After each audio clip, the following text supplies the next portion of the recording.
আজকে তোমাদের সকলের একটা বুদ্ধিমত্তার পরীক্ষা নেব। এটা খুবই ভালো ভাবনা মহারাজ। হ্যাঁ, মাথা পরিষ্কার করার জন্য এই বুদ্ধির পরীক্ষা একটা বেশ ভালো ব্যায়াম। আজকে দেখবো মজা, কে জেতে, আমি না গোপাল। আপনার তো বুদ্ধি না, পুরোটাই কূটবুদ্ধি। খুব সামলে কথা বলো গোপাল। এই এই এই তোমরা ঝগড়া করতে হলে রাজসভা থেকে বেরিয়ে গিয়ে ঝগড়া করো। আচ্ছা, আমি তোমাদের সকলের উদ্দেশ্যে প্রশ্ন করব, যার উত্তর জানা থাকবে সেই আগে বলবে। আচ্ছা মহারাজ। দূর দূর দূর দূর দূর দূর, এসব কি এনেছে বুড়োটা? এ কয়লা নাকি ময়লা? দূর দূর দূর দূর দূর দূর। জীবনটাই তো দেখছি কয়লা হয়ে গেল। আজ আসুক, মজা দেখাবো। হ্যাঁ, প্রথম প্রশ্ন, ধাতুর তৈরি মাথা আমার, দেহ আমার শক্ত, বুকে আমার বইতে থাকে রং বেরঙের রক্ত। কলম। ইস, আমি বলতে যাচ্ছিলাম, ফট করে গোপাল বলে দিল। ধুর। পরের প্রশ্ন, 3 অক্ষরে নাম তার, সবার ঘরে রয়, প্রথম বাদ দিয়ে ময়লা জল বয়। ও হো, পেটে আসছে, মুখে আসছে না, সবার ঘরে রয়। উনুন। বাদ দিলে নুন থাকে, নুনের ওপর দিয়ে ময়লা জল বয়। হ্যাঁ, আমি প্রমাণ করছি। আমাদের বাড়ির নর্দমা থেকে জল পুকুরে যায়, পুকুর থেকে নদী, নদী থেকে সাগর, আর সাগরে নুন। তাহলে নুনেও তো ময়লা জল পড়ছে মহারাজ। দোষ, ভুলভাল যুক্তি। মন্ত্রীমশাইয়ের ব্যাখ্যার মধ্যেই উত্তর ছিল।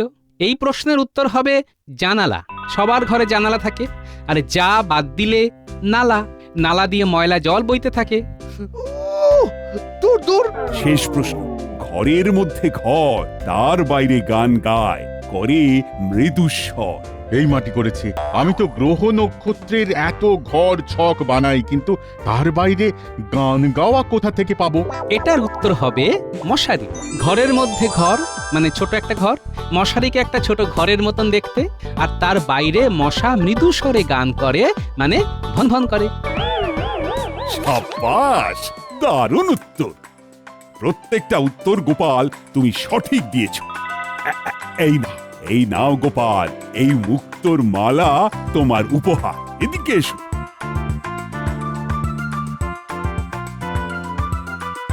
ধন্যবাদ মহারাজ। ইস, বেটা গোপাল এবারেও একটা বড় দাঁও মেরে দিল।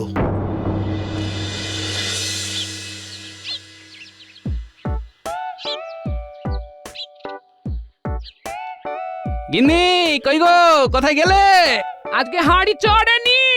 কেন গো গিন্নি? চাল ডাল সবজি সবই তো আছে, তাহলে রান্না হয়নি কেন? কয়লা আনতে বলেছিলাম তোমাকে, তার বদলে যদি ময়লা ধুলো নিয়ে আসো, তাহলে আমি কি কালকে পোড়া ছাই দিয়ে রান্না করবো? একি আমাকে এইভাবে ঠকিয়ে দিল।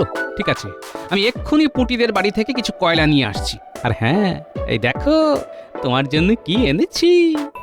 ও মা, এই মুক্তোর মালা।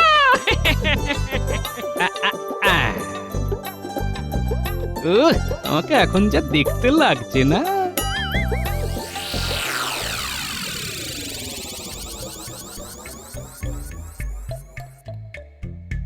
আরে তখন থেকে এই গয়নাগুলো একবার পরছো আর একবার করে খুলে ফেলছো। কি করছো কি বলো তো? দেখছি কোনটা আমাকে মানাচ্ছে। দূর দূর শোনাচ্ছি, ফিরে আছে, শুধু মুক্তোর গয়না নেই। হয়ে যেত গিন্নি, হয়ে যেত। ইস, মুক্তোর গয়না আজকেই হয়ে যেত। শুধু শুধু দাঁওটা গোপাল মেরে দিল, আর মহারাজ গোপালকে মুক্তোর মালাটা দিয়ে দিলেন। ও, ওই গোপাল তোমার কপাল পুড়িয়ে দিল। আরে দাঁড়াও দাঁড়াও, একটা কিছু করে গোপালের ওই মুক্তোর মালা আমি ছিনিয়ে আনবো। ওসব অনেক শুনেছি, কিন্তু আমি মুক্তোর মালা এখনই চাই। এই এ কি এখন মানে? এখন মানে এখন, আমি চাই চাই চাই।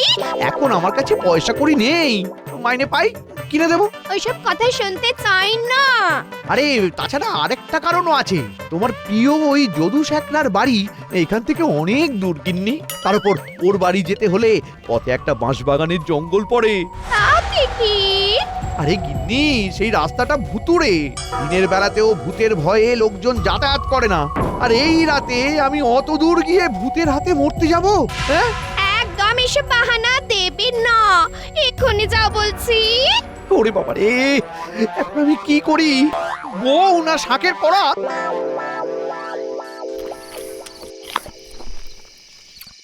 দূর দূর দূর, তোমার সঙ্গে সংসার করতে আর ভালো লাগে না। তুমি যে আমার বর, সেটা আমার ভূত সমাজে পরিচয় দিতে লজ্জা করছে।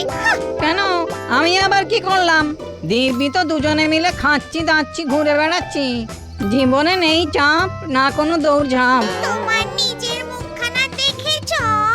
একগাল কাঁচা পাকা দাড়ি, ঝাঁকড়া ঝাঁকড়া চুল, আমার সঙ্গে একটুও মানায় না। এই লজ্জায় ওই শাকচুন্নির বিবাহ বার্ষিকীতে তোমার সাথে যাইনি। যখন মানুষ ছিলাম তখন না হয় সপ্তাহে সপ্তাহে চুল দাড়ি কামিয়ে আসতাম, কিন্তু এখন আমাদের ভূত সমাজের নাপিত কই? জয় ঠাকুর, জয় জয় জয় জয় জয় ঠাকুর, জয় ঠাকুর। আর একটুখানি রাস্তা ঠাকুর, এটুকু পেরোলেই শ্যাকরার বাড়ি। ঠাকুর ঠাকুর, পার করে দাও ঠাকুর। জয় ঠাকুর, জয় জয় জয় জয় জয় জয় ঠাকুর। ওরে বাবা রে, এই কে রে? আমাকে ছেড়ে দাও, আমি কিচ্ছু করিনি। আমাকে একটা ভালো নাপিত খুঁজে দে, নইলে তোকে আমি ছাড়বো না। পট করে ঘাড় মটকে দেবো। হ্যাঁ, ওরে বাবা রে, আমাকে মারবেন না। তুই আমাকে ভালো নাপিত খুঁজে এনে দে, নইলে তোকে এক্ষুনি মেরে ফেলবো। হ্যাঁ, না না না না না না না, বলছি এই গ্রামেই গোপাল বলে একটা লোক আছে। গোপাল ভাঁড়, ইয়া বড় ভুঁড়ি, আমাদের সাথে রাজসভায় কাজ করে। ওরা তো বংশ পরম্পরায় নাপিত, নিখুঁত কাজ, নিখুঁত। ঠিক আছে, তোকে তাহলে ছেড়ে দিচ্ছি। আর যদি ওরকম লোক না পাই, তাহলে তোকে যেখানে পাবো সেখান থেকে তুলে এনে কাঁচা চিবিয়ে খাবো। না না, পেয়ে যাবেন, নাম ধাম সবই তো বলে দিলাম। কত উপকার করলাম বলুন। এবার একটা উপহার দিন। উপহার? তা কি চাস বল? একটা মুক্তোর মালা দিন, আমার বউ পরবে। বেশ, এই নে। গিন্নি এবারে খুশি হয়ে যাবে। যাই বাবা, যাই। এবার বুঝলে গিন্নি, আমি তোমাকে কতটা ভালোবাসি। কালকে ওই নাপিতকে ধরে আনবো আর পরিষ্কার করে একেবারে চিকচাক হয়ে যাব। ওটা ভালোবাসা নয়, ওটা ভয়। এই শোনো না, কালকে সকাল সকাল ঘুম থেকে উঠে কয়লা আনতে চলে যাবে। হ্যাঁ, আচ্ছা বেশ। দেখলে তো পুটিদের বাড়িতে কি সুন্দর সুন্দর বড় বড় মাপের কয়লায় রান্না হয়। নমুনা হিসেবে না একটা কয়লা নিয়ে যাবে, সেটা দেখিয়ে ওরকম এক বস্তা কয়লা নিয়ে আসবে। হ্যাঁ, ধুর ছয়। আরে বাবা, সেই কখন একটা মুক্তোর মালা এনে দিয়েছি, সেটা নিয়ে এখনো বসে আছো? এত রাত হলো, এবার তো ঘুমাও। ঠিক আছে, আমি আজ এই মালা নিয়েই ঘুমোবো। ভূতের দেওয়া মালা, আমার বউটাকে ভূতে না ধরলেই হলো।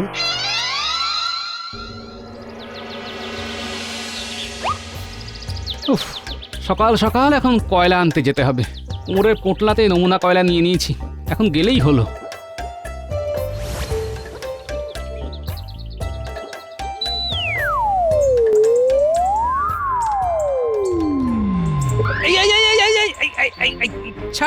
ছাড় বলছি, ছাড়। ছাড়বো বলে তো ধরিনি। চল আমার ডেরায়। আমার নাম মেছো, আজকে থেকে তুমি আমার চুল দাড়ি চেঁচো। ছেড়ে দাও, আমায় ছেড়ে দাও বলছি। কোনো ছাড়াছাড়ি নেই। তোদের মন্ত্রী বলেছে তুই নাকি বংশ পরম্পরায় নাপিত। আমার বরটাকে সুন্দর করে দাড়ি কামিয়ে দে, চুল কেটে দে। কি কাণ্ড! এসব আমি করি না, আমি রাজসভায় চাকরি করি। ওসব কথা বললে তো হবে না চাঁদু, আমি সাবান খুঁড় আয়না নিয়ে আসছি। ওরে বাবা রে বাবা, কি শক্ত! দড়িটা খোলাও যাবে না। চেষ্টা করে কোনো লাভ নেই গোপাল, এই দড়িটা খোলার সাধ্য কারও নেই। একমাত্র মেঘ ডাকলে এই দড়ির গিঁট মানুষের খুলতে পারে, আর নইলে ওই মেছই ভরসা।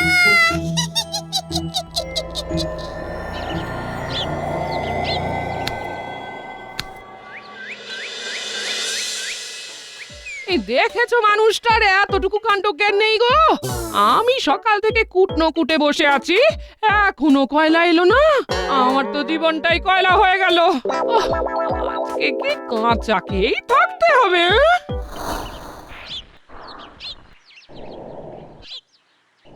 আহ, কি সুন্দর! তোমার গালগুলো একেবারে চকচক চকচক করছে। এবার আমাকে ছেড়ে দিন। চাপ, এখনই তোকে আমার মাথার চুলগুলো নকশা করে কেটে দিতে হবে। করছি করছি। উফ, কি মুশকিলে পড়লাম রে বাবা। এ কি, আজকে এত বেলা হয়ে গেল কিন্তু গোপাল তো এলো না। এতে এত চিন্তা ভাবনা করার কি দরকার মহারাজ? গোপাল আপনার প্রিয়জন বটে, কিন্তু প্রয়োজন তো না। ও তো একটা ভাঁড়, যে কোনো একটা কুমোরের বাড়ি গেলেই সারি সারি ভাঁড় পাবেন।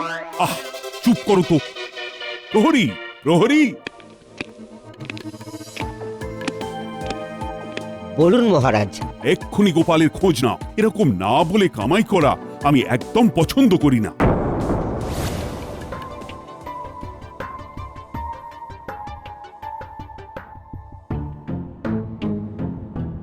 রাস্তাঘাটে তো কোথাও দেখলাম না, যাই যাই বাড়িতে গিয়েই দেখা করি।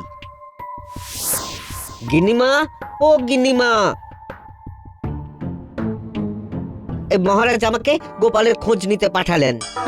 আর কি বলবো বলো তো, সেই কোন কাক ভরে কয়লা আনতে বেরিয়েছেন, কিন্তু এখনো ঘরে ফিরলো না।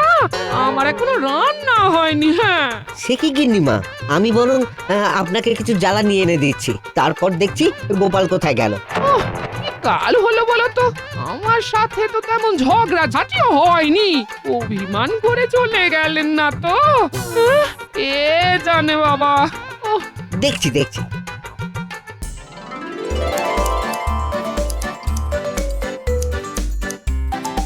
ও মা গো, তোমায় কি মিষ্টি লাগছে গো!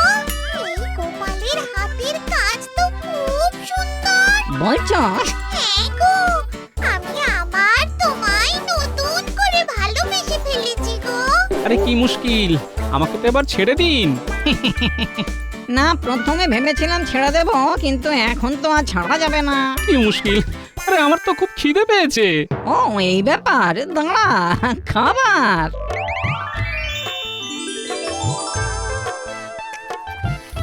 আমি তো এখানে একা একা খাচ্ছি, ওদিকে আমার বউটা যে না খেয়ে আছে, তার বেলা। তোর বউয়ের বাড়িতেও খাবার পৌঁছে দিচ্ছি। একটা চিঠি লিখে দে, তুই চিঠি লিখলে ওই খাবারের সাথে চিঠিও দিয়ে আসবো। তাহলে ঠিক আছে, আমি খেয়ে উঠেই চিঠি লিখে দিচ্ছি। এবারে এই মেছর জাদু দেখ। হ্যাঁ?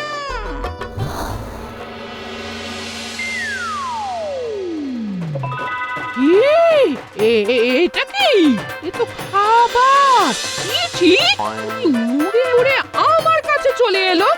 তা পড়ে দেখি তো, আমি মেছো ভূতের কাছে আছি, এখন বংশ পেশায় নিযুক্ত। তুমি চিন্তা করো না, খুব তাড়াতাড়ি ফিরবো। তোমার জন্য খাবার পাঠালাম, শুধুমাত্র তোমার, গোপাল। ওরে বাবা রে, এবার আমার কি হবে রে? ওকে ভূতে তুলে নিয়ে গেছে রে।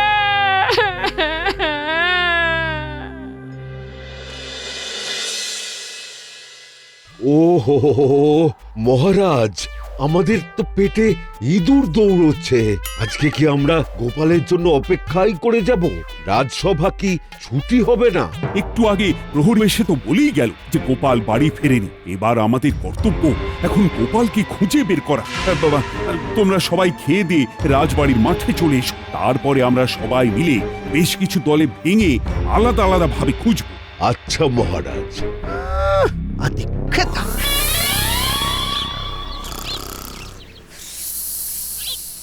কি জ্বালাতন! বেটা ভূতের দল রাতের বেলা জেগে থাকবে আর দিনের বেলা নাক ডেকে ঘুমোবে। এই যে মেছোদা, শুনছেন? ও কি হলো? বলছি, আপনি যা নাক ডাকছেন এতে আমার ঘুম হচ্ছে না। ঠিক আছে, তোকে তাহলে অন্য কাছে বেঁধে আসছি। আর যদি প্রাকৃতিক কাজে যেতে হয় তখন? আরে তুই ভৌতিক খাবার খেয়েছিস রে পাগলা, এতে কোনো প্রকৃতির ডাক আসবে না। ও ঠিক আছে, ঠিক আছে তাহলে।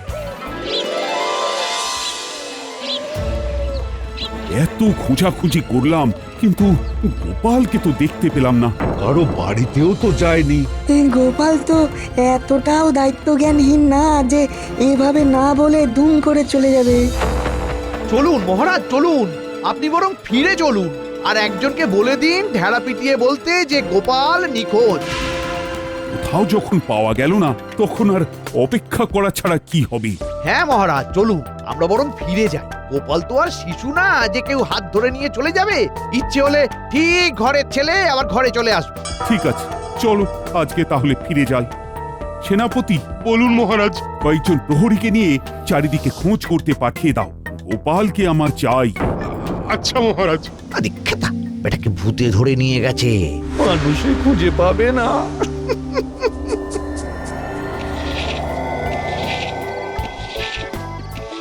বাপরে বাপ! হে ঠাকুর, কি কপাল করে এই বিপদে পড়েছি ঠাকুর। এখন ভূতের ঘর ঝাড়তে হচ্ছে। উফ, কি জ্বালাতন রে বাবা!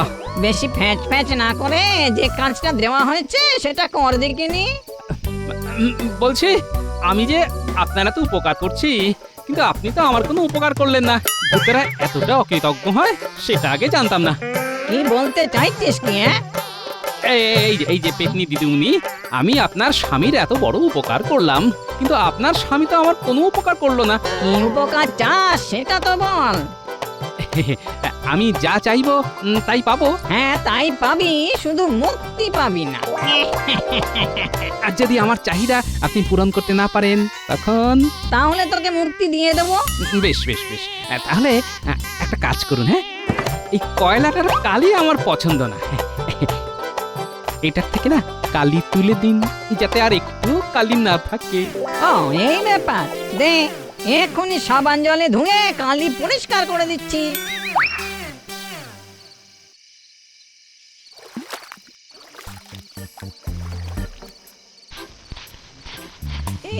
কি এই উঠছে না কেন? ঠিক আছে ঠিক আছে, আপনি সকাল অবধি চেষ্টা করুন। যদি কয়লার গা থেকে কালি না ওঠে তাহলে কিন্তু আমাকে মুক্তি দিতে হবে। আচ্ছা ঠিক আছে। উফ, কি জ্বালাতন হলো! অগ্নি, কিছুই তো হচ্ছে না তো। তুমি জেনে বুঝে দায়িত্ব নিলে। দূর দূর দূর।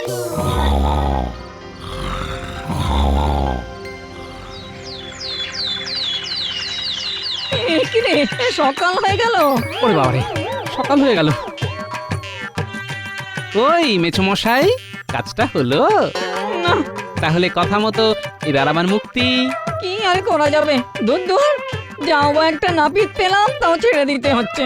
উফ, এবার আমি তোমাকে ছেড়ে দেব। আরে এত চিন্তা করছেন কেন?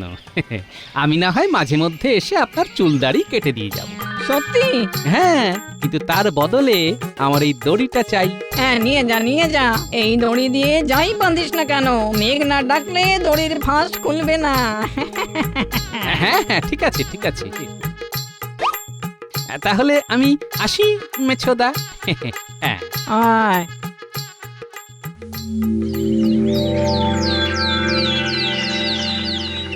ওর কোথায় যে গোপাল চলে গেল কে জানে। এই তো মহারাজ, চলে এসেছি। ওই তো গোপাল এসেছে। গোপাল এসেছে। কি? গোপাল কি করে এলো? তাহলে কি ভূত ছেড়ে দিয়েছে? মহারাজ, আমি মন্ত্রী মশাইয়ের কাছে কৃতজ্ঞ। ওনার জন্যই আমি হারিয়ে গিয়েছিলাম, আর ওনার জন্যই আজকে আমি ছাড়া পেয়েছি। কি বলছো কিছুই তো বুঝতে পারছি না। সব বুঝিয়ে বলবো, তবে তার আগে আমি মন্ত্রী মশাইকে একবার প্রণাম করতে চাই মহারাজ। বেশ,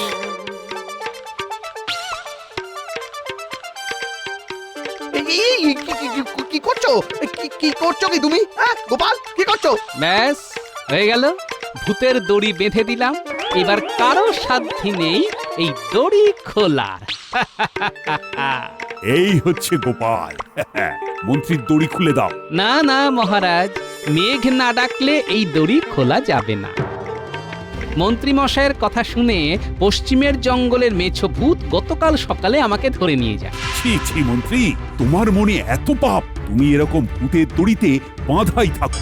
ও মহারাজ, সেই কবে মেঘ ডাকবে সেই ভরসায় থাকতে হবে তাহলে মহারাজ। কেউ একবার চেষ্টা করে দেখুন না। আমি দেখছি। ওরে বাবা, এ তো জব্বর পেঁচ। এবার আমার কি হবে? আমি এভাবে বাঁধা অবস্থায় কি করে থাকবো? এবার আমি বাড়ি যাই। আমার বউটা যে কেমন আছে কে জানে, রান্নার জন্য আবার কয়লা নিয়ে যেতে হবে।